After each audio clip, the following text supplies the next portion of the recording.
तो आज के दिन हम लोग बात करने वाले हैं सोल लैंड के ऑफिशियल एपिसोड 262 पर। हमारा एपिसोड वहीं से स्टार्ट होता है जहां पर टियांडुओ एम्पायर और वुहान एम्पायर के दरमियान दोबारा से वॉर स्टार्ट हो चुकी हुई थी, मगर अभी के लिए वुहान एम्पायर की तरफ से अनडेड आर्मी के सोल्जर्स टियांडुओ एम्पायर की आर्मी को काफी ज्यादा हार्ड टाइम दे रहे थे, जहां पर काफी ज्यादा सोल्जर्स की डेथ होती जा रही थी। मगर जैसे जैसे ये सारे सोल्जर्स ही मरते जा रहे थे, चाहे फिर वो वुहान एम्पायर के हो या फिर टियांडुओ एम्पायर के, तो ये सारे सोल्जर्स ही अनडेड आर्मी में ट्रांसफर होते जा रहे थे। जिस सब को देखकर एम्पर शुइबांग कहता है दोनों साइड के सोल्जर ही काफी ज्यादा तादाद में मरते जा रहे हैं, मगर इन दोनों का मरना वुहान एम्पायर के लिए सबसे ज्यादा फायदेमंद साबित हो रहा है, क्योंकि वो लोग दोबारा से इन सब को अनडेड आर्मी के थ्रू जिंदा करते जा रहे हैं। हम लोग इस तरह से इस वॉर को कंटिन्यू नहीं कर सकते। जिसके साथ ही एम्पर शुइबांग मास्टर शाओ गैंग से सारे सोल्जर्स को वापस विड्रॉ करने का कहता है, मगर उसी के साथ ही हम आते हैं तांग हाओ के व्यू पर, जो कि इसी वार की फ्रंट लाइन में सारे सोल्जर्स का साथ दे रहा होता है, और उसी के साथ ही कहता है अभी के लिए अगर हम लोग फाइट करते हैं तो फिर भी मारे जाएंगे, अगर फाइट नहीं करते तो फिर भी हमारे काफी ज्यादा लोग मरने वाले हैं। जिसके साथ ही मास्टर शाओ गैंग कहते हैं अगर हम लोग यहाँ पर ही अपने सोल्जर्स को विड्रॉ करवा भी लेते हैं तो फिर भी वुहान एम्पायर की अनडेड आर्मी नहीं रुकने वाली। अभी के लिए हम सबको ये रिस्क लेना ही होगा, क्योंकि हम लोग बैक डाउन नहीं हो सकते और ना ही इस वॉर से और इस टाइम पर और इस जगह से अपने सोल्जर्स को विड्रॉ कर सकते हैं। अभी के लिए हम सबको हर हाल में इस वॉर को जीतना ही होगा, क्योंकि उसी के बाद ही हमें जीने का कोई चांस मिलने वाला है। उसके अलावा हमारे पास जिंदा रहने का चांस भी मौजूद नहीं है। जिसके साथ जैसे ही ये सारे सोल्जर्स फाइट करते जा रहे होते हैं, तो उसी के साथ ही यहाँ पर सी गॉड और एंजल गॉड दोनों ही अपनी फाइट करते करते यहाँ तक पहुँच जाते हैं। जहाँ पर आते ही एंजल गॉड यहाँ पर मौजूद सारी अनडेड आर्मी को देखते ही कहती है ह्यूमंस की स्ट्रेंथ को रिप्लेस करने की ये गॉड लेवल की पावर सच में काफी ज्यादा अमेजिंग है, मगर बीबी दोंग ने मेरी परमिशन के अलावा ही वॉर को दोबारा से स्टार्ट करवा दिया है और मरे हुए लोगों को भी चैन से नहीं रहने दिया।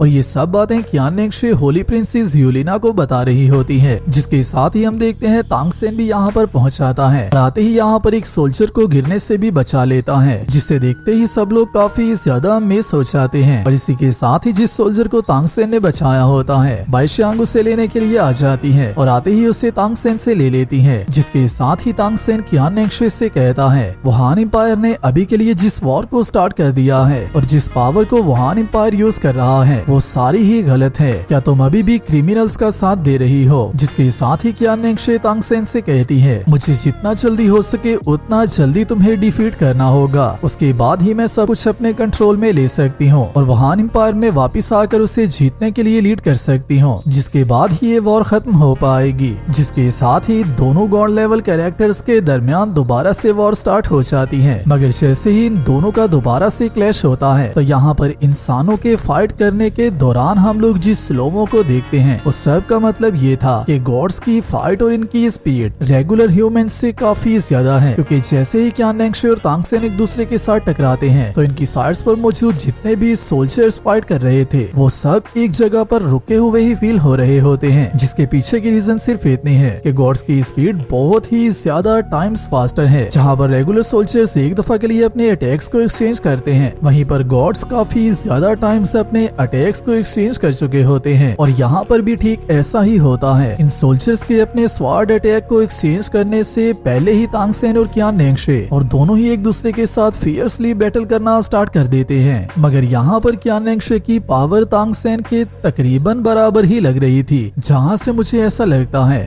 कियान नेक्शे ने जबकि इतनी देर से डिवाइन पावर की प्रैक्टिस की हुई है तो उसकी वजह से कियान नेक्शे को एक अपर हैंड मिल रहा था, और जबकि तांग सेन अभी अभी ही न्यू गॉड बना है और तांग सेन ने अच्छे से अपनी डिवाइन पावर को मास्टर भी नहीं किया, तो उसी की वजह से ही शायद जल्दी से तांग सेन कियान नेक्शे को ओवरकम नहीं था कर पा रहा। यहाँ पर तांग सेन को कियान नेक्शे को डील करने में भी हल्की सी मुश्किल हो रही थी, और वहीं पर तांग सेन यहाँ पर लार्ज एरिया अटैक्स को इसलिए यूज नहीं था कर रहा कि अगर तो तांग सेन ऐसा करता है तो गॉड लेवल अटैक्स के दरमियान आकर उनकी शॉकवेव्स और उनमें से निकले सारे ब्लोस की वजह से तांग सेन के अपने लोगों को भी नुकसान हो सकता है। मगर वहीं पर ये दोनों गॉड्स अपनी बैटल करते करते पूरा कॉन्टिनेंट तक घूम देते हैं, जहाँ पर ये लोग जियालिंग गेट से बैटल को स्टार्ट करते हैं। वहीं से हम लोग इन दोनों के क्लाउड्स में फाइटिंग सीन को देखते हैं, जो कि काफी ज्यादा अमेजिंग सीन्स थे। मगर यहाँ पर इन दोनों के फिजिकल बैटल के दौरान ये लोग अपनी एबिलिटीज को कम ही यूज कर रहे होते हैं। मैक्सिममली ये दोनों अपनी फिजिकल स्ट्रेंथ का यूज कर रहे होते हैं, जिसके साथ ही क्यान नेंगशे तांग सेन से थोड़ा सा दूर होने के बाद अपनी एंजल गॉड की एबिलिटीज का यूज करने लगती है। और वहीं पर तांग सेन क्यान नेंगशे के सामने सी गॉड की पावर को यूज करने लगता है, जिसके साथ ही इन दोनों गॉड्स के दरमियान और भी ज्यादा पावरफुल क्लैश होना स्टार्ट हो जाता है। और ये फाइट चलते चलते रॉयल कॉन्टिनेंट तक आ जाती है, जहाँ पर छोटे बच्चे जो के अपने टाइम को स्पेंड कर रहे होते हैं और आज के दिन इन सब का झूले लेने का टाइम होता है। मगर वहीं पर इन दोनों गॉड्स की एंट्री यहाँ पर हो जाती है, जहाँ पर तांग सेन और क्यान नेंगशे इन बच्चों के पास आकर ही फाइट करना स्टार्ट कर देते हैं। मगर यहाँ पर शायद से तांग सेन और क्यान नेंगशे अपनी पावर को थोड़ा सा सप्रेस कर लेते हैं, जिसकी वजह से ऐसी शॉक वेव्स क्रिएट नहीं हो रही होती, जिनकी वजह से यहाँ पर मौजूद शिप्स को कोई भी नुकसान हो पाए। मगर फिर भी ये शॉक वेव्स इतनी ज्यादा स्ट्रॉन्ग तो होती हैं कि कुछ वाइन पी रहे लोगों की वाइन उनके मुंह पर ही गिर जाती है, जिसके साथ ही जैसे ही तांग सेन सिटी में एंटर होता है और एक ब्लो की वजह से काफी ज्यादा पीछे जाकर गिरता है, तो उसी के साथ ही यहाँ पर मौजूद एक सिटीजन के ऊपर बड़ा सा पत्थर गिरने लगता है, जिससे कि यहाँ पर आते ही तांग सेन और क्यान नेंगशे दोनों ही रोक लेते हैं और इस सिटीजन और उसकी बच्ची की जान बचा लेते हैं। मगर जैसे ही वो सिटीजन यहाँ से चली जाती है, तो ये दोनों इस स्टोन के थ्रू भी एक दूसरे पर अटैक करने लगते हैं, जो कि इन दोनों की गॉडली पावर को सफर नहीं कर पाता और यहीं पर क्रश हो जाता है, जिसके साथ ही क्यान नेंगशे दोबारा से तांग सेन पर काफी ज्यादा हार्ड अटैक करती है, जिसकी वजह से तांग सेन इवन पीछे बिल्डिंग्स की वॉल्स को क्रश कर रहा होता है। और यहाँ पर जैसे ही क्यान नेंगशे तांग सेन को लेकर बिल्डिंग्स की वॉल्स को क्रश कर रही होती है, तो शायद से आप सब ने इस पर फोकस नहीं किया होगा, मगर यहाँ पर एक कपल पर्सनली अपना टाइम स्पेंड कर रहे थे, जिनके रूम को आल्सो ये दोनों तोड़ देते हैं, जिसके साथ ही ये दोनों गॉड्स फाइट करते करते तांग सेन के ऊपर से भी गुजरते हैं और इवन के टियानडुओ एम्पायर की रॉयल एकेडमी तक भी आ जाते हैं। मगर इन दोनों की फाइटिंग स्पीड इतनी ज्यादा होती है कि एक टाइम पर ये दोनों कॉन्टिनेंट की एक जगह पर होते हैं और सेकंड अटैक के दौरान ये दोनों कॉन्टिनेंट के दूसरे पॉइंट तक पहुंच चुके होते हैं और उसी से नेक्स्ट अटैक के दौरान ये दोनों एंजल गॉड के स्टैचू के पास आ जाते हैं, जहां पर आते ही तांग सेन दोबारा से अपने 13 गोल्डन मूव्स का यूज करने लगता है, जिनमें से एक अटैक को तो क्यान नेंगशे बहुत ही आसानी से होल्ड कर लेती है। और कुछ ही देर की फाइट करने के बाद जैसे जैसे इन दोनों की क्लोज कॉम्बैट फाइट आगे बढ़ती जा रही होती है, तो तांग सेन इस पावर को और भी ज्यादा अच्छे से अंडरस्टैंड कर पा रहा होता है और धीरे धीरे तांग सेन क्यान नेंगशे को ओवरकम करता जा रहा होता है और क्यान नेंगशे ऐसा एंजल गॉड भी तांग सेन से सप्रेस होती जा रही होती है, जिसके साथ ही तांग सेन अपने 13 गोल्डन मूव्स के third golden move never back again का यूज करता है और उसी के साथ ही अपने ट्राइडेंट का यूज करते हुए क्यान नेंगशे पर अटैक कर देता है, जो कि उसे डिफेंड करने की कोशिश तो काफी ज्यादा करती है। मगर एंजल गॉड के लिए सी गॉड का वेपन काफी ज्यादा पावरफुल होता है और इसके ब्लो को एंजल गॉड बर्दाश्त नहीं कर पाती, जिसकी वजह से एंजल स्टैचू भी क्रश हो जाता है और क्यान नेंगशे उससे काफी ज्यादा पीछे आकर गिरती है और इवन के क्यान नेंगशे के माउथ से ब्लड आना भी स्टार्ट हो चुका होता है, जिसका मतलब ये है कि इस ब्लो की वजह से क्यान नेंगशे इंटरनली डैमेज हो चुकी होती है। जिसके साथ ही हम आते हैं जियालिंग गेट के व्यू पर, जहाँ पर तांग हाओ सब लोग उसे कहता है सब लोग एक साथ मिलकर बीबी दोंग के गॉडेस बनने से पहले जियालिंग गेट को कंकरर कर लो। और यहाँ पर तांग हाओ भी अपनी सीरियस बैटल स्टेट में आ चुका होता है, जहाँ पर तांग्स क्लैन के अनडेड आर्मी के सोल्जर्स जैसे ही टियानडुओ एम्पायर के सोल्जर्स पर अटैक कर रहे होते हैं, तो तांग हाओ और तांग शाओ दोनों ब्रदर्स ही एक साथ मिलकर सभी को यहाँ पे क्रश करते जा रहे होते हैं। मगर उसी के साथ ही काफी ज्यादा अनडेड सोल्जर्स एक साथ मिलकर तांग हाओ को घेर लेते हैं, जिन सब को बचाने के लिए फर्स्ट लीजेंडरी ब्रदर अपनी 9 टेक्निक ऑफ हाउटियन हैमर स्मैश का यूज करता है, जहाँ पर तांग शाओ की पावर इतनी ज्यादा ओवर डोमिनेटिंग थी कि तांग शाओ एक ही टाइम पर हंड्रेड्स ऑफ सोल्जर्स को बहुत ही आसानी से क्रश कर देता है। और इसी के साथ ही ये दोनों जैसे ही एक दूसरे के पास आते हैं, तो उसी के साथ ही तांग हाओ दोबारा से अपनी गॉडली टेक्निक को यूज करने लगता है, जिसका नाम सोमिरू हैमर है। और उसी के साथ ही साथ यहाँ पर ऐसा डिवाइन ओरा क्रिएट होता है, जो कि आल्सो यहाँ पर थर्ड गॉड के मौजूद होने का मार्क दे रहा होता है। जिसके साथ ही तांग हाओ भी अपने एक ही मूव के दौरान काफी ज्यादा सोल्जर्स को एक टाइम पर ही क्रश कर देता है, जबकि सोमिरू हैमर में भी भी डिवाइन पावर मौजूद होती है या फिर शायद से तांग हाओ इसे कहीं से बोरो कर रहा है। तो उसकी वजह से ही जैसे ही तांग हाओ इन सब पर अटैक करता है तो ये सारे सोल्जर्स डिफीट होने के बाद वहीं पर क्रश हो जाते हैं और ये दोनों लीजेंडरी ब्रदर्स यहाँ पर सच में रॉक कर रहे होते हैं। जिसके साथ ही हम देखते हैं एल्डर चेनशिन और एल्डर गुरांग को जो कि आल्सो फ्रंट लाइंस पर अपीयर हो जाते हैं और यहाँ पर आते ही इन दोनों के सामने एक काफी बड़ा बियर मॉन्स्टर अपीयर हो जाता है जो कि एक अनडेड मॉन्स्टर होता है और आते ही ये अपने और थियांडुओ एम्पायर दोनों के सोल्जर्स को क्रश करने लगता है। इसे इस बात से कोई भी फर्क नहीं पड़ रहा होता कि ये कौन से सोल्जर्स को किल कर रहा है, बल्कि ये मॉन्स्टर यहाँ पर टोटल तबाही मचा रहा होता है। मगर जिबाओ पेगुडा क्लैन के दोनों एल्डर्स एक साथ मिलकर इन सारे मॉन्स्टर्स को बहुत ही आसानी से क्रश कर देते हैं, जहाँ पर एल्डर गुरोंग बहुत ही आसानी से यहाँ पर मौजूद ड्रैगन टाइप मॉन्स्टर्स को किल करते हैं। तो उसी के साथ ही एल्डर चेनशिन इस बियर पर अटैक करना स्टार्ट कर देते हैं और कुछ ही अटैक्स करने के बाद एल्डर चेनशिन ने इसकी हालत काफी ज्यादा खराब कर दी होती है और एल्डर चेनशिन के स्वाड इस पर काफी ज्यादा इफेक्टिव भी हो रहे होते हैं। जिसके साथ ही एल्डर चेनशिन यहाँ पर शायद से अपनी साउल टेक्निक का यूज करते हैं जो कि विदाउट साउल रिंग के होती है और उसी के साथ ही एल्डर चेनशिन इस बियर मॉन्स्टर को यहीं पर डिस्ट्रॉय कर देते हैं। मगर उसी के साथ ही जैसे ही दोबारा से एक और अनडेड मॉन्स्टर एल्डर चेनशिन पर उनकी बैक से अटैक करने लगता है तो एल्डर चेनशिन का टीममेट बहुत ही आसानी से इसे भी क्रश कर देता है और ये दोनों भी अपनी साइड पर वॉर में प्योर स्ट्रेंथ को कंट्रोल कर रहे होते हैं। जिसके साथ ही नेक्स्ट व्यू में हम देखते हैं एल्डर दोगुबो एके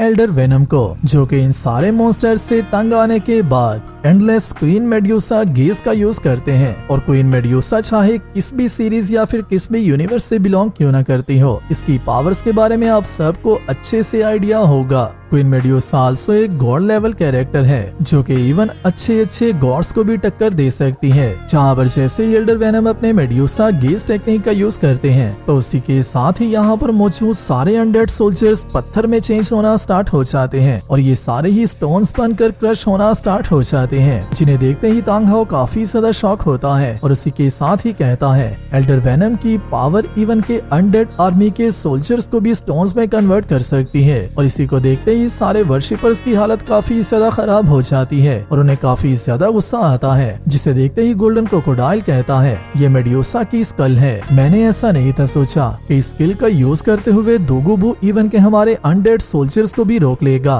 जिसके साथ ही एल्डर वेनम तांग हाओ से कहते हैं मेड्यूसा गेज मेरी मेड्यूसा स्कल बोन की एबिलिटी में से आता है जो कि इस वर्ल्ड में मौजूद हर तरह की चीज को ही पेट्रिफाइड कर सकता है और उसे स्टोन में कन्वर्ट कर सकता है और मेरी स्पिरिट पावर में से निकली हुई सारी एनर्जी को भी अपने फायदे के लिए यूज कर सकता है। इवन कि अगर मैं एक सर्टेन लेवल तक अपनी स्पिरिट पावर को इसमें यूज करता हूँ तो अगर मैं चाहूँ तो मैं किसी grand soul land master level के प्रैक्टिशनर को भी बहुत ही आसानी से पेट्रिफाइड कर सकता हूँ। जिसके साथ ही एल्डर वेनम कंटिन्यू करते हुए कहते हैं मुझे इस बात की समझ आ चुकी है अनडेड आर्मी के जितने भी सोल्जर्स हैं उनको गॉड लूचा अपनी पावर का यूज करते हुए कंट्रोल कर रही है या फिर वो सारे ही अपनी बॉडी के अंदर ही एनर्जी को कैरी कर रहे हैं। पर चाहे जो भी हो मैं इन सब को स्टोन्स में कन्वर्ट कर सकता हूँ और अगर तो हम दोनों को तब तक मास्टर क्रिसेंथिमम और घोस्ट मास्टर को कंट्रोल करना है जिसके लिए हम सबको उनसे भी ज्यादा पावरफुल फोर्स का यूज करना होगा। जिसके साथ ही तांग हाओ कहता है ये बात तो बिल्कुल ठीक है। जिसके साथ ही एल्डर वेनम कहते हैं उसी के साथ मैं जितना ज्यादा हो सके उतना ज्यादा मेड्यूसा गेज का यूज करते हुए अनडेड आर्मी को कंट्रोल करने की कोशिश करता हूँ और इन सब को स्टोन्स में ट्रांसफर करने की कोशिश करता हूँ ताकि यहाँ पर मौजूद चल रहा वन साइडेड स्लॉटर रुक सके। और उसी के साथ ही साथ अगर मैं ऐसा करने में कामयाब हो जाता हूँ तो विविदोंग आल्सो गॉडेस नहीं बन पाएगी।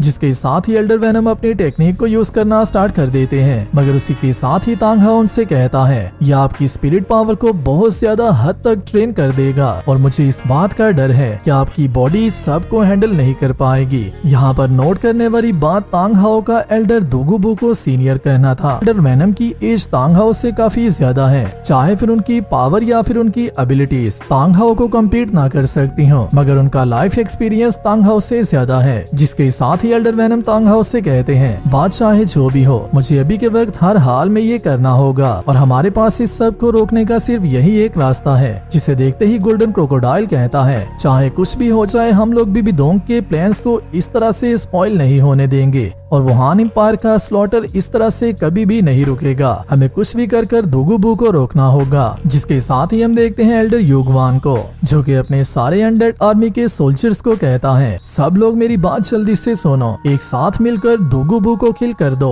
जिसके साथ ही तांग हाओ अपने सारे सोल्जर्स को कहता है, हम सब लोगों को एक साथ मिलकर हर हाल में सीनियर दोगु बू को प्रोटेक्ट करना होगा। जिसके साथ ही सारे शेक डेविल्स भी इन्हें ज्वाइन करने के लिए आ जाते हैं, जहां पर मैं दोबारा से मा होंगजुन के पावर शो ऑफ को देखने के लिए काफी ज्यादा अमेज हूँ, क्योंकि इस सीरीज में सबके अपने अपने फेवरेट कैरेक्टर्स मौजूद हैं। मगर तांग हाओ के बाद जो कैरेक्टर मुझे सबसे ज्यादा अमेजिंग लगता है वो इस सीरीज में मा होंगजुन है। तो जैसे ही मा होंगजुन यहाँ पर आकर अपनी फाइट करना स्टार्ट करता है, तो उसी के साथ ही ऑस्कर, दाई मुबाई, जुजुचिंग, शाओ वू, रोंग भी यहाँ पर आ जाते हैं। और तांग हाओ और तांग शाओ दोनों लेजेंडरी ब्रदर्स भी एल्डर दोगु बू को प्रोटेक्ट करने के लिए रेडी हो जाते हैं। जिसके साथ ही एक न्यू बैटल स्टार्ट होती है, जिस बैटल में इन सब को मिलकर एल्डर वेनम को प्रोटेक्ट करना होगा और एल्डर वेनम को हर हाल में अपनी टेक्निक को यूज करना होगा ताकि वो वुहान एम्पायर के वन साइडेड स्लॉटर को रोक सकें। जिसके साथ ही एल्डर युगवान दोबारा से कहता है, चाहे कुछ भी क्यों ना हो जाए, हमारी हाईनेस बीबी दोंग हर हाल में जीतने वाली हैं। उन्हें इस पूरे कॉन्टिनेंट की एम्परर बनने से कोई भी नहीं रोक सकता। और इसी के साथ ही एल्डर वेनम अपनी शायद से 9 स्पिरिट टेक्निक का यूज करते हुए यहाँ पर एक बहुत ही बड़ी पेटल की साउल बॉडी को समन कर लेते हैं। और इसी के साथ ही साथ घोस्ट मास्टर भी यहीं पर अपीयर हो जाता है, जहाँ पर एल्डर युगवान और घोस्ट मास्टर अपने साथ 100 आर्मी के सोल्जर्स को लेकर तांग हाओ और तांग शाओ, सारे शेक डेविल्स और तांग्स क्लैन के सीनियर एल्डर और तांग्स क्लैन के 5th एल्डर दोगु बू के साथ फाइट करने के लिए रेडी होते हैं। जिसके साथ ही मैं पार्ट 1 को यहीं पर कंप्लीट कर रहा हूँ। वीडियो अच्छी लगी है, वीडियो को लाइक कर दो और नेक्स्ट आने वाली वीडियो के लिए चैनल को सब्सक्राइब लाजमी कर लेना। मैं मिलता हूँ आप सबसे नेक्स्ट वीडियो में, तब तक अपना और अपने प्यारों का ख्याल रखियो।